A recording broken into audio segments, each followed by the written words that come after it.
In this problem, we have a rocket that's initially traveling at 115 meters per second to the right, and it has some momentum that could be calculated, and it wants to change its direction by 35 degrees so that the rocket is traveling in this direction, 35 degrees. In order to do that, the gas that's ejected, which should be considerably smaller mass than the rocket, will have this velocity, and it will have to have a direction that's like this. Now, if this is the momentum of the rocket afterwards, and this is the momentum of the gas afterwards, the x components of these momentum are going to have to add up to the momentum before, and the y component of this is going to have to add up to this. What that's going to mean is that this angle is going to be much, much less than 35 degrees. But what we care about is the velocities. And because the rocket is fired, or the mass is ejected in a perpendicular direction, that means there's no force that is in the same direction as the initial motion. So it can't make it speed up and it can't make it slow down. It can only make it change direction. So therefore, the gas and the rocket have to have the same horizontal velocity. Now, because of that, we know they have to have the same horizontal velocity as the rocket initially, which was 115 meters per second. So if we look at the velocity of the rocket after, we don't know what that is just yet, but we do know that the velocity in the x direction has to be 115 meters per second, and we're given that this is 35 degrees.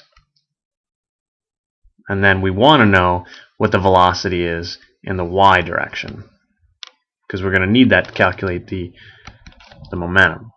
So if I want to figure out this velocity, well, this is the opposite side, this is the adjacent side, so we're going to want the tangent. So the tangent of that angle, which is 35 degrees, is going to be equal to the y component of the final velocity, which we want to know, over the initial velocity of the rocket, which was 115 meters per second. So the velocity of the rocket after the gas is ejected in the y direction is going to be equal to the velocity of the rocket initially times the tangent of the course correction angle, which was given at 35 degrees. Now, we're told the velocity of the gas, and we know it's only in the perpendicular direction, at least the change in velocity. So we know that the momentum in the y direction of the gas has to be equal in magnitude to the momentum in the y direction of the rocket after it's fired.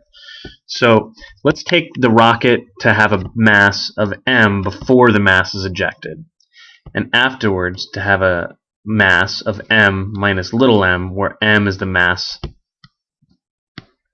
of the gas after the ejection, and this is the mass of the rocket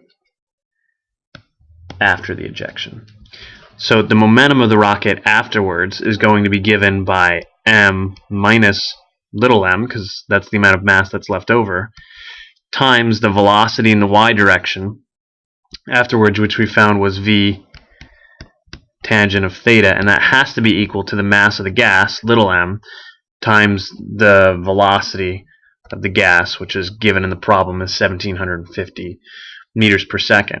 So now when I multiply this out, mv tan theta minus little m v tan theta equals mvg.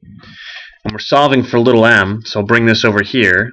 mv tan theta equals little mvg plus little m v tangent of theta.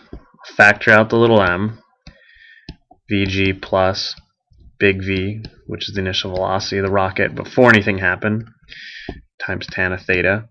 And then the last step is just going to be to divide this over here, and you get m equals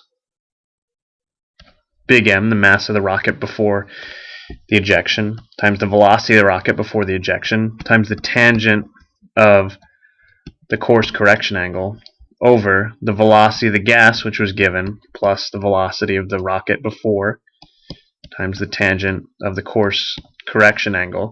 So this expression will give you the mass of the gas, which is what the problem asks for.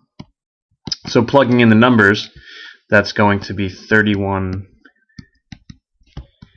80 kilograms times 115 meters per second times the tangent of 35 degrees divided by the velocity of the gas, 1750 meters per second,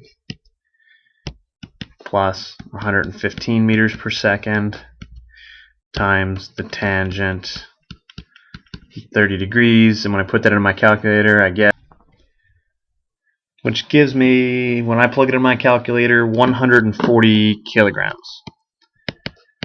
So because the mass is ejected so quickly, to make that course correction it only needs to eject 140 kilograms, which, just for fun, divided by 3180 is about 4% of the overall mass of the rocket to change its direction. The thing that made this problem a little bit tricky is you had to recognize that the velocity in the horizontal direction stays exactly the same. Because the force only acts perpendicularly to the direction of motion, we knew that the velocity of both the mass of the gas and the mass of the rocket had to continue to be 115 meters per second in the x direction. Knowing that, and given the course correction angle of 35, allowed us to determine the y component of the velocity of the rocket after the ejection, and using that we were able to determine the momentum in terms of m minus little m, and we were given the velocity of the gas that was ejected, and the mass had to be little m, so we were able to solve for the mass of little m. So this was a fun problem. I hope others find it as fun as I did.